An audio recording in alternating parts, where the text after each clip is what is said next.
નમસ્કાર દર્શક મિત્રો, હું હર્ષુ પરમાર સહયોગ દ્વારા પ્રસ્તુત ન્યૂઝ 20 ગુજરાતીમાં આપ સૌ દર્શક મિત્રોનું હાર્દિક સ્વાગત કરું છું।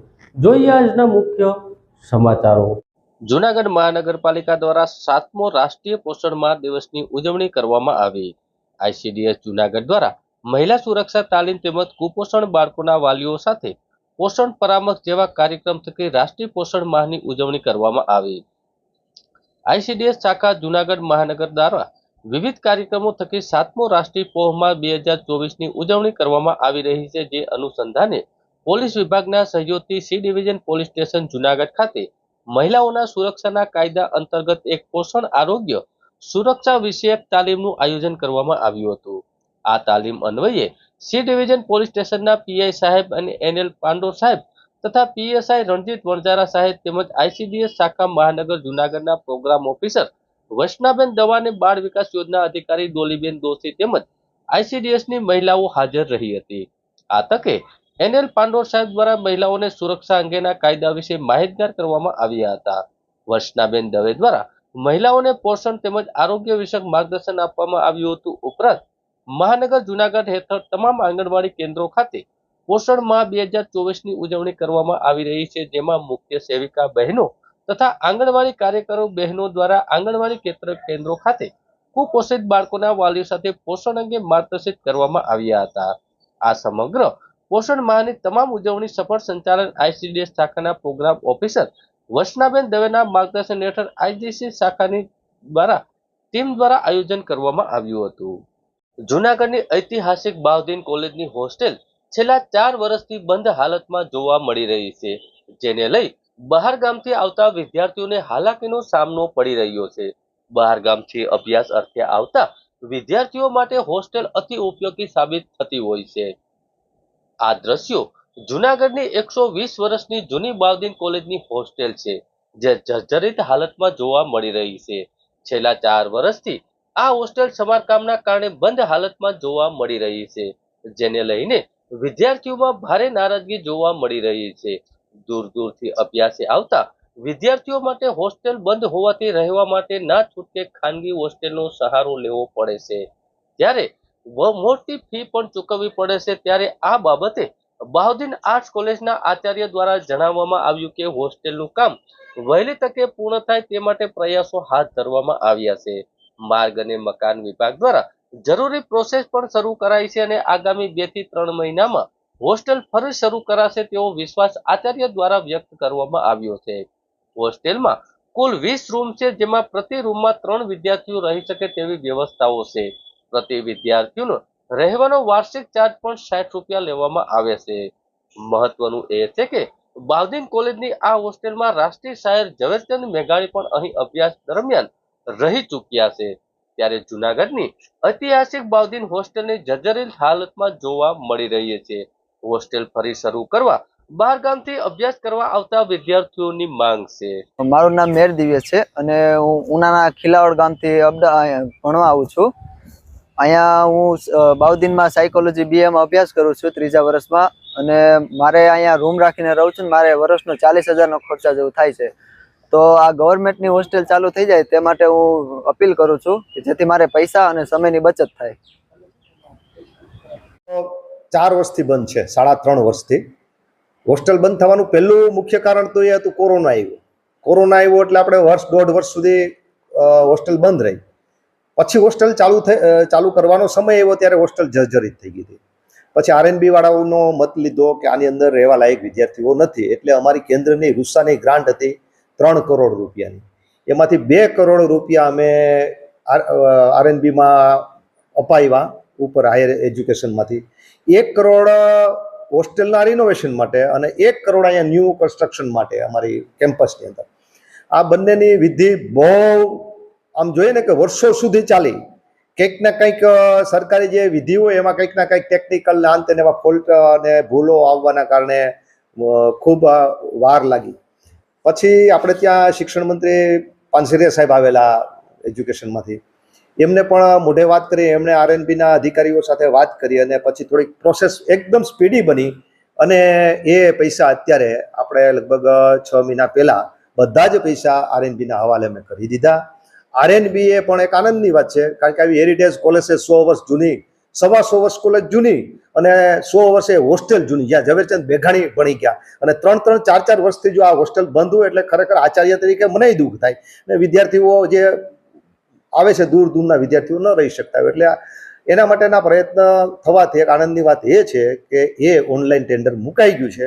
2 મહિના કે 3 મહિનાની અંદર હોસ્ટેલની કામગીરી ચાલુ થઈ જાય, ન્યૂ કન્સ્ટ્રક્શનની કામગીરી ચાલુ થઈ જાય, અને હવે ટૂંક સમયમાં અહીંના આપણા ધારાસભ્યશ્રી પણ ઘણી વખત અવારનવાર મને આવી પૂછપરછ કરે છે, અને એક જુનાગઢનું ઘરેણું છે, એટલે આના માટે સૌ રાજકીય લોકો, સૌ સામાજિક લોકો, સૌ પત્રકાર ભાઈઓ અને શિક્ષણ પ્રેમીઓ, વિદ્યાર્થીઓ, વિદ્યાર્થી સંગઠનો, આ બધાનો ખૂબ ખૂબ હું આભાર માનું છું કે હવે આપણે આમ તીર્થના કિનારે પહોંચ્યા એવી પરિસ્થિતિ હવે આવી છે. અસ્તુ જય. જુનાગઢ શહેરમાં આવેલું ગણેશનગરમાં રહેણાંક મકાનમાં ગેસ સિલિન્ડરનો બ્લાસ્ટ થયો હતો. રાજકોટ સિવિલ હોસ્પિટલમાં એક જ પરિવારના 3 સભ્યો સારવાર દરમિયાન મોત થયા હતા.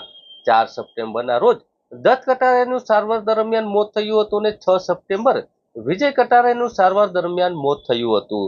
ત્યારે ગઈકાલે મનીષાબેન કટારિયાનું પણ મોત થયું છે અને મનીષાબેનની અંતિમ યાત્રા નીકળી હતી. ગણેશનગર વિસ્તારમાં ગેસ લીકેજના કારણે આગની ઘટના બની હતી, જેમાં 4 લોકો દાઝ્યા હતા. આ બનાવમાં એક બાળકનું મોત થયું હતું, જ્યારે સારવાર દરમિયાન બાળકના પિતાનું મોત થયું હતું. મૃતકની અંતિમ યાત્રા નીકળી ત્યારે ગણેશનગરના રસ્તાઓ ભયંકર સ્થિતિના કારણે ભારે હાલાકીનો સામનો કરવો પડ્યો હતો. જ્યારે ગણેશનગર વિસ્તારના લોકો તેમના સંબંધીઓ જોડાયા હતા અને ગણેશનગરમાં સ્થાનિકોએ રસ્તા મુદ્દે રોષભેર જણાવ્યું હતું. સ્મશાન યાત્રા દરમિયાન લોકોને ચાલવામાં મુશ્કેલી પડી હતી અને અનેકવાર રજૂઆત કરવા છતાં ભૂગર્ભ ગટરના કારણે તોડેલા રસ્તાઓ રિપેર કરવામાં આવતા નથી. ચેમ્બરના ઢાંકણા સહિત રસ્તાઓ પર ઊંચા છે અને રસ્તાઓ ચારે તરફ હિંચકા જેવા છે, ત્યારે સ્મશાન યાત્રા દરમિયાન લોકોને હાલાકી ભોગવવાનો વારો આવતો હોય છે. લોકોને ફિટકાર વરસાવ્યો હતો અને ગણેશનગર વિસ્તારમાં 2 થી 2.5 મહિના પહેલા રસ્તો ખોદી નાખવામાં આવ્યો છે, ત્યારે કોઈ પણ જાતનું ધ્યાન દેવામાં આવતું નથી, જેના કારણે ચાલી શકાતી નથી તેવી પરિસ્થિતિ જોવા મળી હતી. મારું નામ હિતેશ કટારિયા છે. હું ગણેશનગર વિસ્તારમાં રહું છું.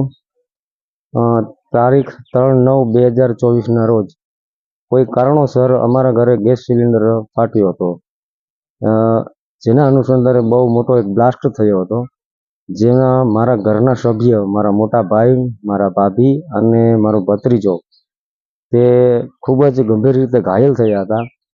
તે સમયે અમે જુનાગઢ પ્રાથમિક સારવાર માટે જુનાગઢ એડમિટ કર્યા હતા.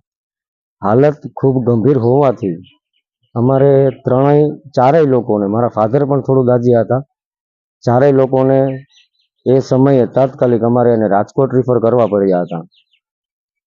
તારીખ 4ના રોજ મારો ભત્રીજો એટલે દત્ત વિજયભાઈ કટારિયા તેમનું અવસાન થયું હતું. 2 દિવસ બાદ મારા ભાઈ એટલે વિજય કાનજીભાઈ કટારિયા તારીખ 7ના રોજ તેમનું પણ અવસાન થયું હતું. ફરી પાછી 2 દિવસ બાદ મારા ભાભી એટલે કે મનીષાબેન વિજયભાઈ કટારિયા તારીખ 9ના રોજ એમનું પણ અવસાન થયું હતું. બસ મારે આ અનુસંધાને એટલું જ કહેવું છે કે કોઈ પણ નાગરિક હોય, કોઈ પણ માણસ હોય, સિલિન્ડર જેવી, ગેસ જેવી બાબતથી ખૂબ સાવચેત રહે, ખૂબ ધ્યાન રાખે અને ખૂબ જ સાવચેતીપૂર્વક તેમનો ઉપયોગ કરે, કારણ કે એક નાનકડી ભૂલ છે ને એ બહુ મોટું દ્રશ્ય લઈ આવી શકતી હોય છે. આપણે ભગવાન પાસે એવી પ્રાર્થના કરીએ કે આ ત્રણેય લોકોને એમની દિવ્ય આત્માને શાંતિ આપે. જય ભગવાન.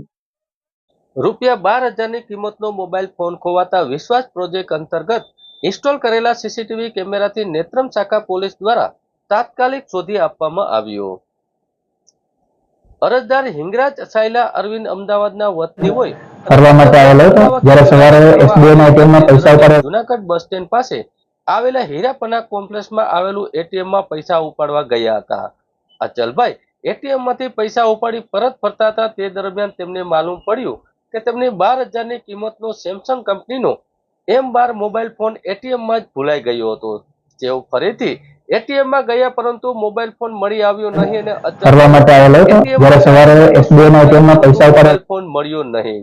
મોબાઈલ ફોન સ્વિચ ઓફ થઈ ગયો હતો, જેથી ખોવાયેલો મોબાઈલ ફોન કેવી રીતે શોધવો આ મોબાઈલ ફોન તેમને પરસેવાની કમાણીથી ખરીદ્યો હતો અને તેમના અગત્યના ડેટા સેવ કરેલા હતા અને મોબાઈલ ફોન ભવિષ્યમાં મળવો ખૂબ જ મુશ્કેલ હોય જેથી ખૂબ જ વ્યતીત થયા હતા. આ બાબતની જાણ નેત્રમ શાખાના પોલીસ કમાન્ડના કરવા માટે આવેલો હતો. જ્યારે સવારે SBI ના ATM માં પૈસા ઉપાડવા કરવા માટે આવેલો હતો. જ્યારે સવારે SBI ના ATM માં પૈસા ઉપાડવા સીસીટીવી કેમેરાથી નેત્રમ શાખા પોલીસ દ્વારા તાત્કાલિક મોબાઈલ શોધી આપવામાં આવ્યો હતો. મારું નામ અચલ હિંગરાજીયા છે અને હું અમદાવાદથી જુનાગઢ ફરવા માટે આવેલો હતો. જ્યારે સવારે SBI ના ATM માં પૈસા ઉપાડવા હતો ત્યારે મારો આ ફોન ત્યાં ભૂલાઈ ગયો હતો અને ત્યાંથી ચોરી થઈ ગયો હતો. ત્યારબાદ મેં નેત્રમ શાખાનો કોન્ટેક્ટ કર્યો અને નેત્રમ શાખાએ મને આ ફોન ગોતી આપ્યો છે, જેના બદલ હું નેત્રમ શાખાનો ધન્યવાદ કરું છું. જૂનાગઢના હરિઓમ નગર વિકાસ સમિતિ દ્વારા ગણેશ ઉત્સવમાં ભવ્ય લોક ડાયરાનું આયોજન કરવામાં આવ્યું. જૂનાગઢના ઝાંઝડા રોડ ઉપર આવેલું હરિઓમ નગર ખાતે ગજાનન ગ્રુપ દ્વારા ગજાનન ગણપતિ મહોત્સવનું ભવ્ય આયોજન કરવામાં આવ્યું હતું, જેમાં હરિઓમ નગરની આસપાસ વસતા ધર્મપ્રેમી જનતાને જાહેર આમંત્રણ આપવામાં આવ્યું હતું અને સાંજે ભવ્ય લોક ડાયરાનું આયોજન કરવામાં આવ્યું હતું. આ આયોજનમાં સાહિત્યકાર ચંદ્રેશ ગઢવી અને લોક ગાયક ભારવર ગઢવીના સથવારે લોક ડાયરાનું આયોજન કરાયું હતું. હરિઓમ નગરમાં 3 સાર્વજનિક પ્લોટ ખાતે રાખવામાં આવેલું આ મોટી સંખ્યામાં ધર્મપ્રેમી જનતા ઉપસ્થિત રહી હતી અને લોક ડાયરાનો લાભ લીધો હતો. આજુબાજુ રહેતા લોકો અને ધર્મપ્રેમી જનતાઓએ હરિઓમ ગજાનન ગ્રુપ અને હરિઓમ ગજાનન મહોત્સવ 2024નું આયોજન કરેલું હતું. ત્યારે ગણપતિ મહોત્સવ દરમિયાન અલગ અલગ કાર્યક્રમો રાખવામાં આવ્યા હતા. ભારતીય સંસ્કૃતિની પરંપરા આગવી શૈલીમાં જોવા મળી હતી અને ભવ્ય લોક ડાયરાનું આયોજન થયું હતું. આ ગણપતિ ઉત્સવમાં રમતગમતનું પણ આયોજન કરવામાં આવ્યું છે અને સત્યનારાયણ ભગવાનની કથાનું પણ આયોજન કરવામાં આવશે. વિસર્જનની આગલા દિવસે બાળકો દ્વારા સાંસ્કૃતિક કાર્યક્રમનું પણ આયોજન કરવામાં આવશે. આ કાર્યક્રમથી વિસ્તારના લોકો જોડાય અને પરંપરાને આગવી શૈલીમાં લે એવું પણ આયોજન કરવામાં આવ્યું છે.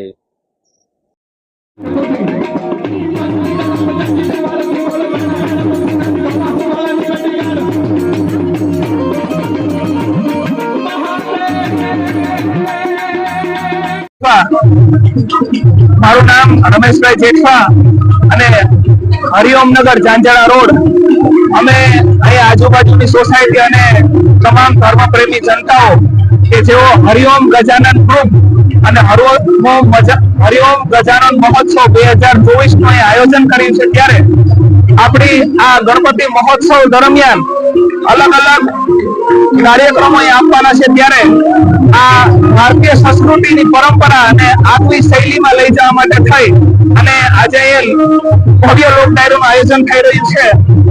આવનારા સમયની અંદર અહીં વિવિધ ગેમ્સનું પણ આયોજન કરવામાં આવ્યું છે બાળકો માટે, તેમજ સત્યનારાયણ ભગવાનની કથાનું પણ આયોજન કરવામાં આવ્યું છે અને જ્યારે વિસર્જનના આગલા દિવસે મોટા સમગ્ર બાળકો તેમાં ભાગ લઈ શકે તે માટે સાંસ્કૃતિક કાર્યક્રમનું પણ આયોજન કરવામાં આવ્યું છે. તો આ કાર્યથી સમગ્ર લોકો આ વિસ્તારના આમાં જોડાય અને ખૂબ ઉત્સાહપૂર્વક પોતાનો આ જે આપણી પરંપરા જે છે એને આગવી શૈલીમાં લઈ જાય એવો ખૂબ ખૂબ બધાનો આભાર.